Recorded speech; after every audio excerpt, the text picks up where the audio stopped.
السلام علیکم، بسم اللہ الرحمن الرحیم۔ میرا نام شہاب الدین مزاری ہے۔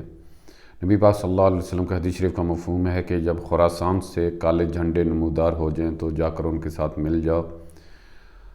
کیونکہ اس میں اللہ کے خلیفہ مہدی ہوں گے۔ دوسری حدیث شریف کا مفہوم ہے کہ اگر تمہیں گھسٹ کر جا کر بھی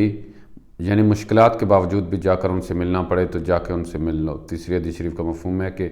اگر برف کے اوپر گھٹنوں کے بل چل کر بھی جا کے ان سے ملنا پڑے تو جا کر ان کے ساتھ مل جاؤ،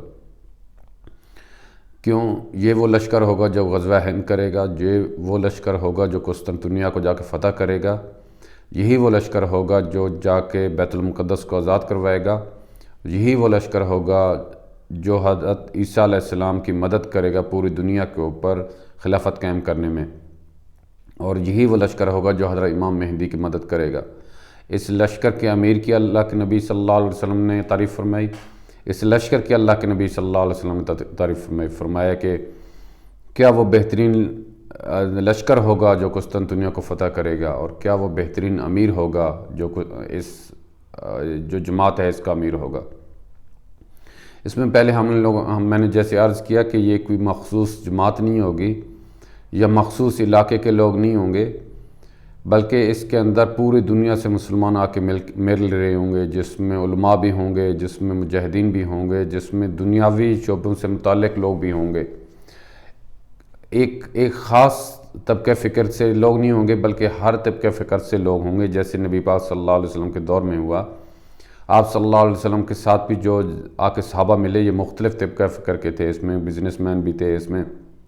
کاشتکار بھی تھے، اس میں بہت اچھے لڑائی کرنے والے بھی تھے، اور جو ہے اس میں مزدوری کرنے والے لوگ بھی تھے، اس میں جاب کرنے والے لوگ بھی تھے، اور ہر طبقہ فکر کے لوگ تھے، اور ہر لیول کے لوگ تھے، امیر بھی تھے، غریب بھی تھے۔ اسی طرح یہ جو لشکر ہوگا اس میں ایک خاص طبقہ فکر نہیں ہوگا، بلکہ ہر طبقہ فکر کے لوگ ہوں گے، اور یہ پھر ایمانیات کی بنیاد پہ جڑیں گے، یہ علاقے بنیاد پہ نہیں جڑیں گے، یہ ایک چھوٹی سوچ کے ساتھ نہیں جڑیں گے، بلکہ ایک بہت بڑی سوچ کے ساتھ کہ پوری دنیا کے اندر اسلام کا بول بالا ہو، پوری دنیا کے اندر انصاف قائم ہو جائے، پوری دنیا کے اندر اسلام کو پذیرائی ہو، اس بنیاد کے اوپر یہ جا کے ان کے ساتھ ملیں گے۔ نہ یہ کہ مدینہ کے اندر خلافت قائم ہو جائے، افغانستان کے اندر خلافت قائم ہو جائے، پاکستان کے اندر خلافت قائم ہو جائے، اس چھوٹی سوچ کے ساتھ نہیں ہوں گے، بلکہ بہت بڑی سوچ کے ساتھ ہوں گے۔ اس میں امریکہ سے بھی لوگ آ رہے ہوں گے، افریقہ کے کانٹیننٹ سے بھی آ رہے ہوں گے، برصغیر سے بھی ہوں گے لوگ، عرب دنیا سے بھی لوگ ہوں گے، تو اس بات کو سمجھنا ضروری ہے۔ دوسری بات یہ کہ ان کو کوئی روک نہیں سکے گا، لوگ ان کی مقابلہ کرنے کی کوشش کریں گے، لیکن ایمانی صفات کی وجہ سے یہ لوگ ان پہ حاوی ہوں گے، اور یہ لوگ آگے سے آگے بڑھتے جائیں گے۔ میں نے پہلے عرض کیا کہ ان کی جو سوچ ہوگی عالمی سوچ ہوگی، کسی خاص علاقائی سوچ نہیں ہوگی کہ اس علاقے کو بس ہم صحیح کر لیں اور پوری دنیا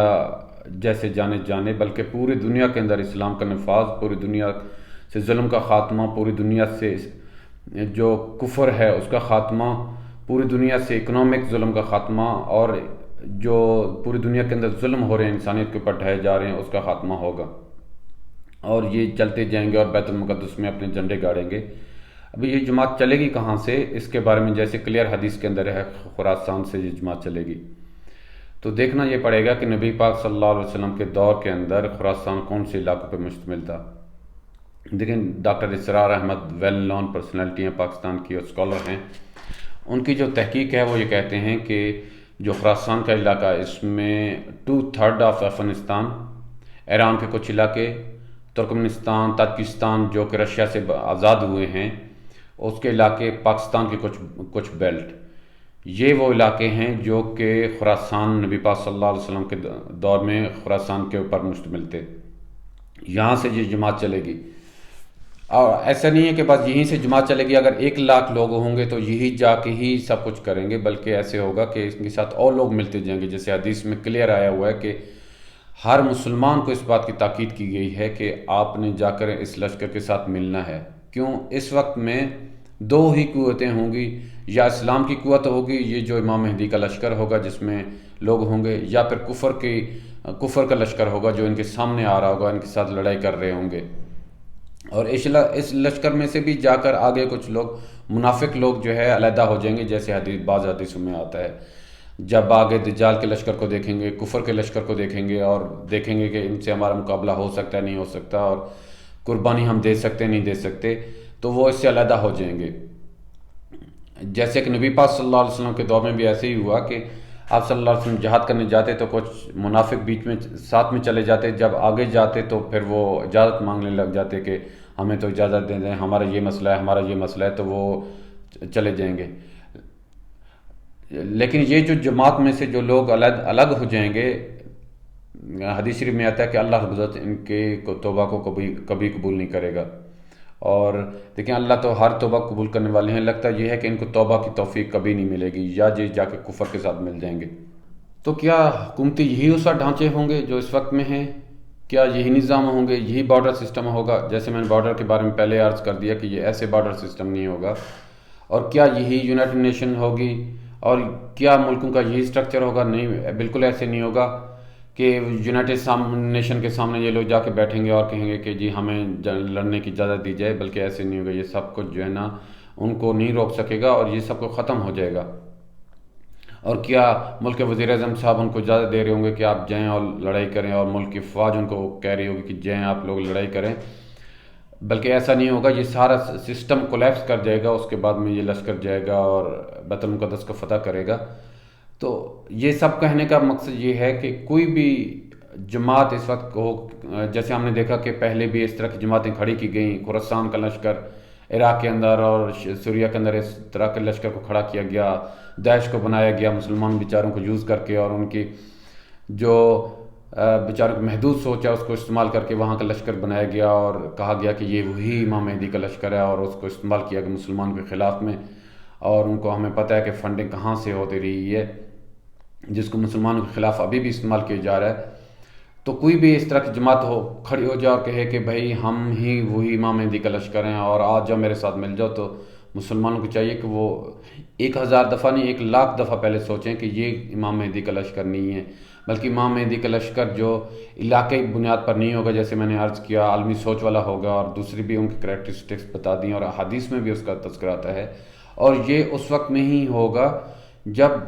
یہ جو نظام ہے گورنمنٹ کے اور یہ جو بارڈر سسٹم ہے یہ ختم ہو جائے۔ اور یہ کب ختم ہوگا؟ تیسری جنگ عظیم کے بعد۔ جیسے ہمیں پتہ ہے کہ حضرت سلمان علیہ السلام کی بادشاہت تھی پورے دنیا کے اوپر، اور اس وقت بیت المقدس کے اندر یہودی تھے جو حضرت سلمان علیہ السلام کے فالور تھے، اور لیکن وہ سچے یہودی تھے اور سچائی والے تھے۔ تو اللہ رب العزت نے ان کو پوری دنیا کے اوپر خلافت دیا، اور پوری دنیا ان کے نیچے تھا، اور پوری دنیا پہ حکمرانی کر رہے تھے۔ لیکن جب حضرت سلمان علیہ السلام دنیا سے چلے گئے تو یہودیوں کی بادشاہت بھی ختم ہو گئی۔ لیکن بعد میں آنے والے نبیوں نے ان کو کہا کہ اللہ کی طرف سے ان کو خوشخبری سنے کہ ایک نبی ایسا آئے گا، حضرت مسیح علیہ السلام حضرت عیسیٰ علیہ السلام کے بارے میں فرما رہے تھے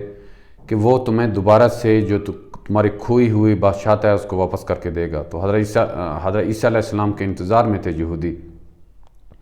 اور ہم دیکھتے ہیں کہ یہ جو یہودی جو بیت المقدس میں دوسری جگہوں پہ آباد تھے، وہاں سے ہجرت کر کے مدینے کے اندر بھی آئے، اور ان کو اس بات کا اندازہ تھا کہ جو محمد صلی اللہ علیہ وسلم آخری جو نبی آئیں گے وہ شاید ہماری کھوئی ہوئی شناخت ہمیں واپس کر دیں۔ لیکن جب نبی پاک صلی اللہ علیہ وسلم ان میں سے نہیں آئے بلکہ عربوں کے اندر سے آئے، تو ان کو بغض بڑھ گیا اس بات سے۔ ویسے ہی جب حضرت عیسیٰ علیہ السلام دنیا کے اندر آئے تو یہودیوں نے ان کو ماننے سے انکار کر دیا۔ کیوں ماننے سے انکار کر دیا؟ کیوں ان کے ساتھ جو وعدہ تھا کہ پوری دنیا کے اندر حکمرانی قائم کریں گے وہ نبی، اور بادشاہت قائم کریں گے، خلافت قائم کریں گے، تو انہوں نے تو یہ سوچا کہ ایک ایسا نبی جو حضرت سلمان علیہ السلام کی طرز کا ہونا چاہیے، جس کے پرندے بھی اس کی بات مان رہے ہیں اور ہوا بھی ان کی بات کو مان رہا ہے،